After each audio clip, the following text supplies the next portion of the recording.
We're good. All right. Hello, everybody, and welcome to whatever channel we're posting this on. If you didn't see the first episode, here's a little brief explanation of what we're doing. So, a little while back, the YouTuber Backseat Game Development posted 2 videos where he used math to attempt to accurately predict the characters that would get in as part of Fighter Pass 2 for Smash Bros. Ultimate. Recently, a little more recently after that, it was announced by Nintendo during a mini direct that the next character, the first character in the Fighter Pass 2 will be from ARMS, although they didn't state which character it was at this time. So, going off of that information, me and Noah decided that we would make our own charts based on the ones Backseat Game Development did to predict for ourselves who would be in Fighter Pass 2. Now, for those who haven't seen those videos, I recommend going to watch them. They're pretty good and entertaining. But I'll give a brief explanation of what's going on here with this chart. So, this chart is split into several columns. They are genre, gender, east-west, decade, new and returning publisher, and new and returning series. Now, what these means are the genre of games the character comes from, the gender of the character, whether or not the character comes from the east or from the west, so Japan or not Japan, basically. What decade the character / their series first appeared in, depending on the nature of the series. Whether or not the publisher has had a character in Smash Bros. Before, and whether or not the series has had a character in Smash Bros. Before. This is not the exact appearance of the chart in Backseat Game Development's videos, or even Noah's version of the roster. I just put everything into a spreadsheet, so it's easy for me to understand. Now you may have noticed these 2 question marks on the right, in the lower left-hand corner. For genre, these stem from a little issue that Backseat Game Development encountered when he was doing the math for these. But basically, it was a genre had to have roughly 16% inclusion based on his calculation metrics with the already existing characters to warrant a dedicated slot in the roster. Now, platformers and RPGs easily got 2 of these, but no other category on their own was able to add up to enough to warrant their own specific predicted character. So those 2 question mark slots will be composed of a combination of all these genres present, and even some that aren't present. These are just the ones that had percentage numbers due to representation in Smash Bros. Now, as mentioned earlier, the first character featured in the Fighter Pass is confirmed to be from ARMS. So we went ahead and made our predictions for that. With new series, returning publisher, coming from the 2010s, since ARMS was released in 2010s. Not 2010, but 2010s. ARMS. That's an early Switch title. Yeah. Man, it feels... There was a year before 2020. It feels like it's been 1,000 so far. Just this 3-month span. Anyway. They're from the east, so I'm sure they get that slot. And then for the genre, we had to be a little creative with the slot allocation and declared ARMS to be a fighting / sports / action game. This leaves gender and then, of course, the specific character up for debate. But as for my predictions, as for Noah's predictions, it turned out, I predicted that we'd see both male and female characters represented within this one character. Because I predict that we will see multiple ARMS characters represented in the game in the form of rotating skins a la Bowser Jr. If I were to predict one, that would be the dominant character. I predict Springman, but since he's already a Assist Trophy, it could technically go to River Girl or theoretically anyone else for anyone's heel. But I predict that several of these characters will be present within the character as multiple costumes. And here we see them in the Fighter Pass. Fun little behind-the-scenes thing. So this video was recorded about 10 minutes after we recorded Noah's episode of this. And I did not think of doing this type of screen until we started recording Noah's video. So this has been slapped together in the past 10 minutes. And I mean the past 10 minutes because we attempted to record this twice, and the first recording failed because I fucked up the screen entirely. So, on to the rest of the things. Now, after the arms character, which was I considered the easy one, it came down to I decided to tackle things in order of apparent difficulty. And for me, the next most difficult one, so it seemed, would be a character that represented both the 80s and the 2000s. The representation. Now, me and Noah discussed a number of characters and series where this representation would work. One that we came up with that I did not end up going with was Ryu from Ninja Gaiden, because his series started in the 80s, but got basically I'm not gonna say remade, but like basically like a soft reboot, essentially. They experienced a soft reboot in the 2000s when it switched to 3D. Once again, I did not end up going with that character, although he would have been a pretty good pick as well. I instead went with a character who was also male, also from the East, but instead from an RPG, from a returning publisher, and from a new series. Now, there are a number of series that can fit this mold. For example, but the series that I went with was a strategy RPG series that started out on the Famicom, but they didn't really get super well known, at least in the United States, until roughly the 2010s when it got a release on the Game Boy Advance. Now, I know what you're thinking.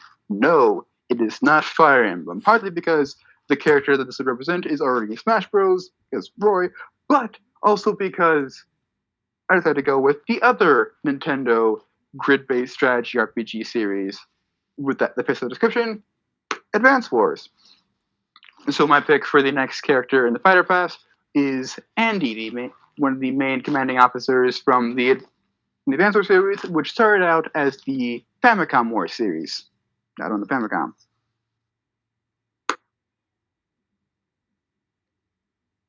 From here on out, the character that I thought would be the most difficult to figure out next would be the character that satisfied the female/neither slot. To explain what this means, in his videos, Backseat Game Development split the genders into 4 categories: male, female, both, and neither. Now, male and female, fairly self-explanatory. Both represents a character that could be both either gender depending, which is the Pokemon or characters like Violet, who could be male or female depending on their skin, or characters that are both male and female at the same time because of being multiple characters like Rosalina and Luma and the Ice Climbers. Now, neither represented characters that did not have an assigned gender necessarily, predominantly. And this mostly came down to, I believe, Piranha Plant. I honestly can't remember off the top of my head any others from that, but anyway.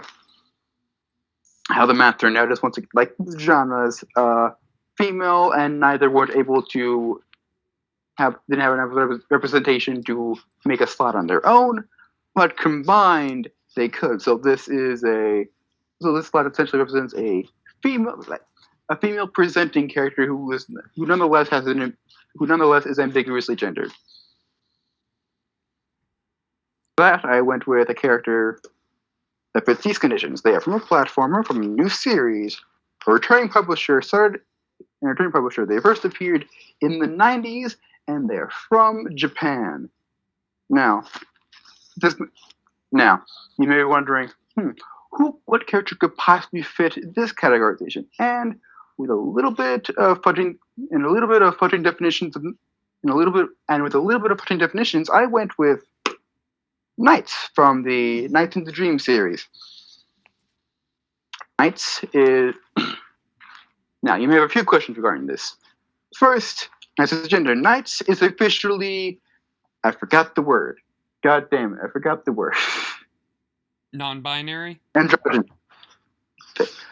Androgynous, I believe. Like, they were designed to be androgynous so that anyone could identify them. So, despite the fact that they're referred to with male pronouns and otherwise are presented as female, they are officially not gendered. However, they present more female, so I counted it. You also may be asking, wait a second, Knights is a platformer? And yes, according to Wikipedia, which I based this categorization off of, yes, Knights is a goddamn platformer. Despite the fact that you're flying around the whole time. Anyway, regardless, they are my prediction for the third character for Fighter Pass 2. Now from here, everything probably should seem easy, but there is one complication that you might notice if you're observing. I'll give you a second to see it. Yeah. Yeah, I'm curious to Have see. you seen it? Yeah, I see it. Okay, here's the complication. A character from a new publisher, but in a returning series, which might strike you initially as not possible. But during our discussions on this, because I brought this issue up with Noah, we realized, oh wait a second, there are games that fit this description. Going back a bit, there is the Zelda CDI games, which are Nintendo IPs and thus belong to the Zelda series, but were published by not Nintendo onto the CDI. Recently, there is Mario plus Rabbids Kingdom Battle, which if you haven't heard of it somehow, is a crossover between Mario and the Raving Rabbids, featuring XCOM style combat that is way better than anything that description should be, and is published officially by Ubisoft, despite predominantly featuring Mario as the main character. Now, as much as I would have liked to pick a CDI character for the memes or a Rabbid for the Facebook memes, I decided to go with a character from a different game that fits this categorization. Okay. The series is, to go more specific. Oh, hold on. Sorry. Siri popped up on my phone for some reason. Sorry. Okay, sorry, Siri is insisting on thinking that I'm trying to ask her something. Anyway, back to where I was. To be more specific as to where this character comes from, they're from a game that they first appeared in Kills of the Tens. They have an Eastern origin. They are male, and they're from the last question mark genre, which is action/adventure/ fighting/ hack and slash, because I need to work in a bunch of shit to get this to work. Now, there are a couple games that roughly fit this description as of recent. One is Fire Emblem Warriors, which was co-published by Nintendo and Koei Tecmo. It's in the Fire Emblem series, but it's gameplay-wise based on the Dynasty Warriors series. I did not pick a character from this because, once again, I am not picking another Fire Emblem rep. Did I mention that again? Yeah, I did. Okay. Yes. However, there was conveniently another game that fits basically this exact same description, and that is Hyrule Warriors. Ooh. So, it's a character from Hyrule Warriors who is male and first appeared in that series. This narrows things down quite a bit, even within that game, because the vast majority of characters are technically returning from earlier Zelda games. So the Link from that game, as far as I'm concerned, would not count because he is still Link. He's not an alternate form of Link like Young Link or Toon Link, who are specific to a certain style, who are specific to certain games. He is just kind of Link, but slightly more anime. However, the characters original to Hyrule Warriors still work for this. There are a few of these, but the one that I decided to go with is Volga from Hyrule Warriors. Now, Volga is one of the antagonists of Hyrule Warriors, who is inspired by the boss from Ocarina of Time, Volvagia, but is distinctly a different character, so it's fine. No overlap there. Ooh. They are a slightly draconic spirit. They are a draconic spear wielder. So in terms of basic conception of what they would be like as a fighter, which I did not provide for basically anyone else, but I'm providing here because I have words to say on it, they'd kind of be a fire and spear equivalent to Korn, though not an Echo Fighter. Anyway, he is my prediction for the 4th character in the Fighter Pass. Which leaves characters from platformer and an RPG. Now here it may once again seem like things are really easy, but I decided to go once again with something that was very difficult that I noticed only once I got to this point. I'm going to once again give you a second to see if you can spot the thing that's really difficult about this current allowance of categories. I definitely ran out of words towards the end of that sentence. You see it? If you can't, well, I highlighted all of it. So specifically, it is the fact that you need a character from the West that's from a returning publisher and a returning series.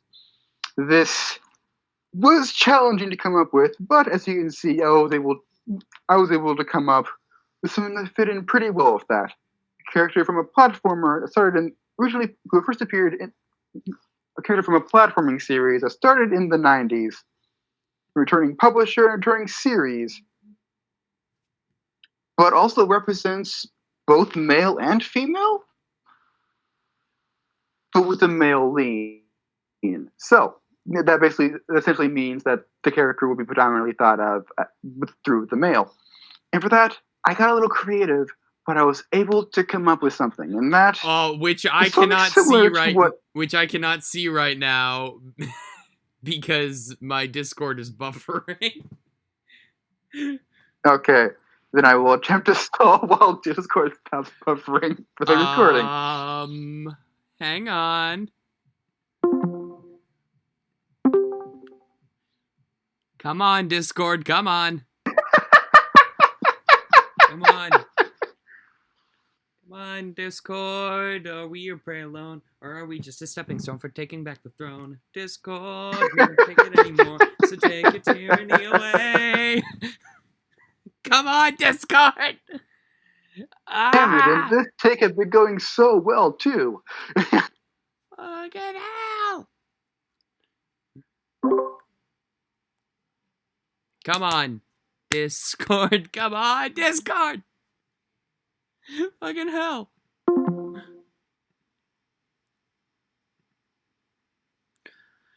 Come on. Join call.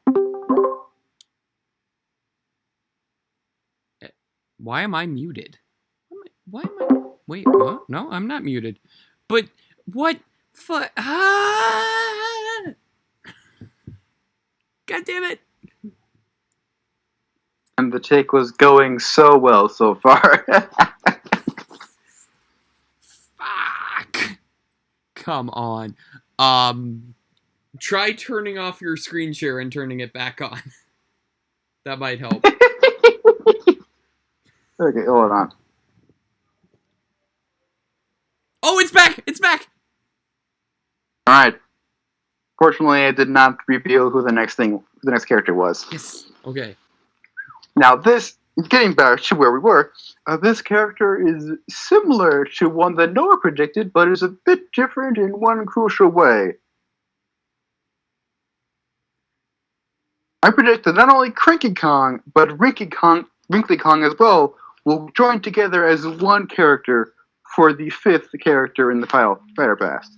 This will work similar to Ice Climbers, similar to Banjo and Kazooie, with it predominantly being Cranky Kong, with Wrinkly Kong coming out for certain attacks. Again, they are my prediction for the 5th character in the Fighter Pass, which leaves one more selection of things, so I'll just highlight them right here.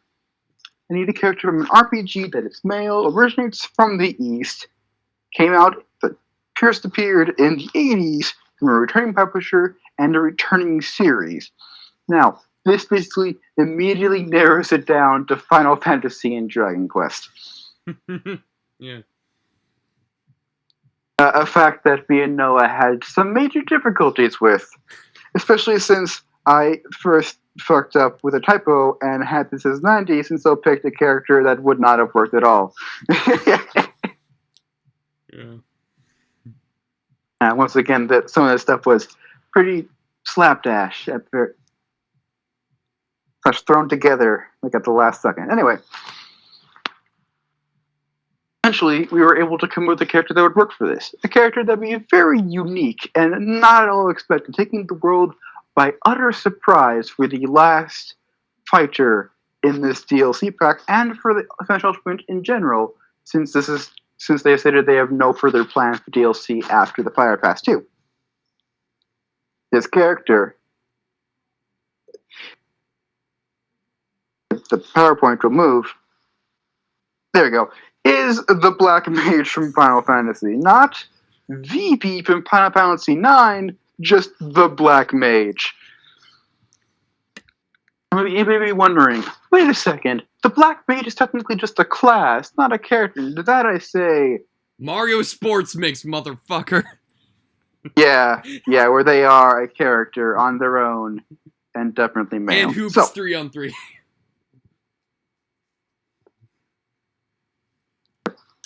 So, thanks to Mario Sports Mix, we're fucking counting this shit. If only because we couldn't And come hoops up with 3-on-3. anything else that worked. Anyway, and the final surprise, that is my prediction for the characters featured in Fighter Pass 2. Will this be correct? Will Noah's be correct? Will this categorization be blown out of the water? Will something else fit it perfectly? Who fucking knows? I certainly don't. That is knowledge known only by Nintendo, and hopefully they will bother to share it with us at some point. But in the meantime, that has been this math-based prediction of Fighter Pass 2. Alright. That's it. Thank you guys for watching. Yeah. Peace. Adios.